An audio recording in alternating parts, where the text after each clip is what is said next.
I mean, I'm jumping into this now after a lot's been hit, but specifically the Biden thing. I watched a good chunk of that speech, and it honestly it made me really sad if I'm just being honest on a general personal level, because you hear the way that he's talking and you hear the stories that and the things that he's trying to cultivate, and I feel like it's a very real feeling in this country, which is the reality that most people don't have hope Yep. for the future, that most people realize that their economic situation is dire, and they want somebody to come up and speak for them. And there's been a shift in the way that even people like Joe Biden, coming from the credit card state of the U.S., being the senator from Delaware for years and years. Even the way that he's talking about Wall Street is like, these guys didn't build the country. That's a quote from the Yep. speech. And I'm not saying bringing that up, by the way, because I believe him.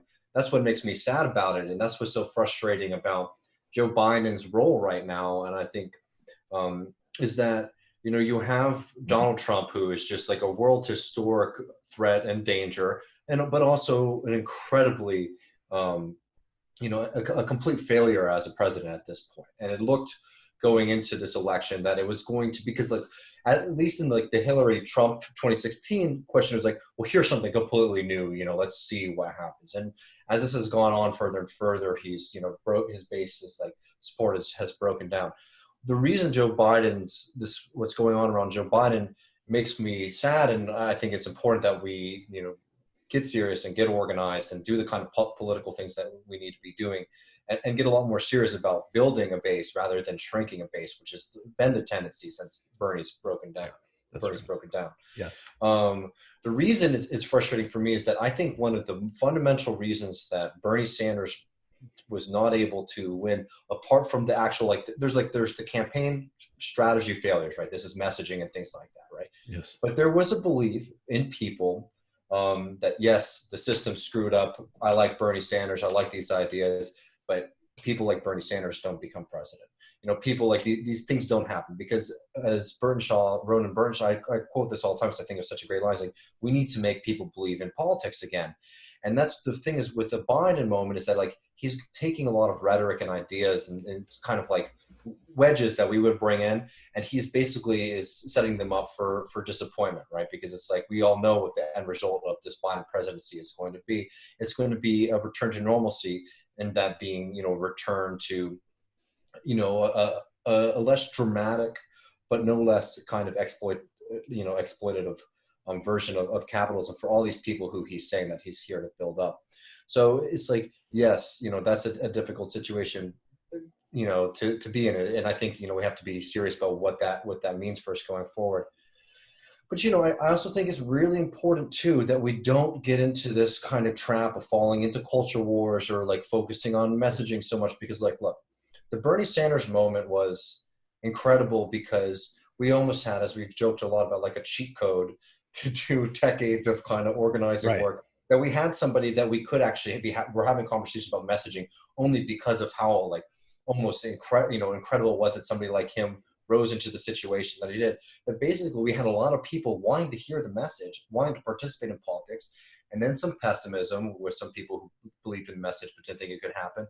But then also a large group of people who hadn't been doing kind of politics, aren't connected to political or community organizations that do the kind of fundamental political work that we need to have.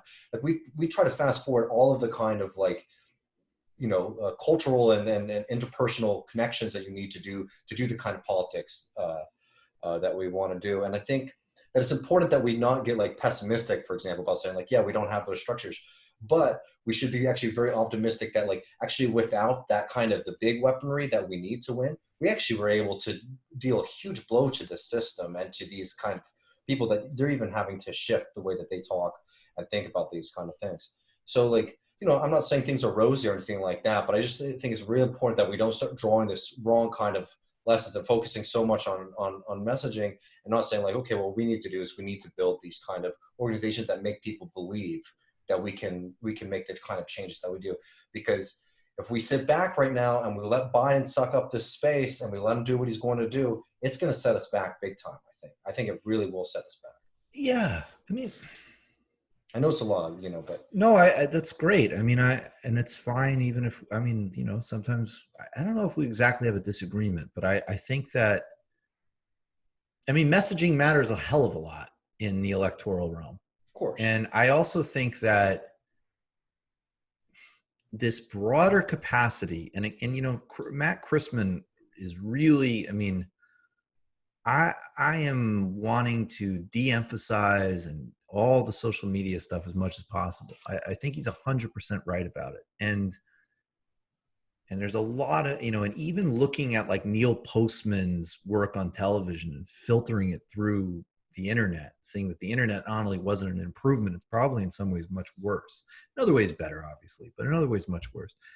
I think that even just having a conversation where you can sit back and look at why Biden is appealing to certain people and how is like disastrously missing in so many quarters. And so I actually think that, this whole idea of like cool down on the subcultural stuff, cool down on the personality stuff, cool down on the fantasy stuff, precisely because you can't open up those real possibilities without being real. I mean, that's the dialectic. And I think, so of course I agree with you. I also think we need to be prepared even if Biden comes through on some of these things, right? Because I think that's the other kind of really interesting paradox. Like, if you go into political science literature, you can totally make the case that Bill Clinton and Barack Obama kept their words. Because if you go down this and that policy, they did X with this agency, this many new people had healthcare, this many new people, da da da da da da da da. They could read like, and there's all, those were always like, anytime you would read like a New Republic article, from Obama, whatever, it's like, contrast to all these unhappy, progressives, look at X, Y, and Z that happened. And you know what? That was all, of course, to obscure the macro trends, which was that inequality was exploding, corporations were consolidating, these solutions were stopgaps and temporary band-aids, 100%. But you needed to be able to pivot and understand those arguments too. And so I think that, I guess I'm just starting to see that I'm not look, Joe Biden is not going to become like the next FDR or whatever. He's not going to he's not going to usher in a great American Sanders social democracy. But I do think that more stuff is on tap potentially than it was a couple months ago. And I'm not even like, it's a good thing if it helps people, but it actually might even be more tactically difficult if you're trying to put more stuff on the table.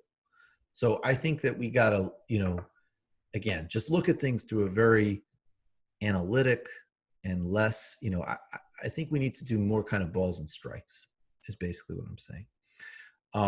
But of course, I mean, yeah, it's a fucking tragedy that Bernie Sanders is not the nominee. Like, of course. I mean, not to simply, you made many other great points, but it's a fucking tragedy. Let's talk a little bit about why. It's a very interesting thing, and then we'll stop with the electoral stuff for tonight. But it's fascinating. Like, Trump, you always knew going into re-election, he can't do the I respect workers, fake economic populism thing side of the equation, because he just hasn't, right? It's just like, okay, he's the major policy thing that actually happened of this administration was that Congress passed and Trump signed a massive tax giveaway to wealthy people and corporations. That's what he did. And then he's used a bunch of executive orders to damage the environment, to attack workers, to undermine labor unions. In fact, there's a story we're going to cover next week on his attacks on labor. And then, yes, of course, there's been a vicious, grotesque, racist war on immigrants.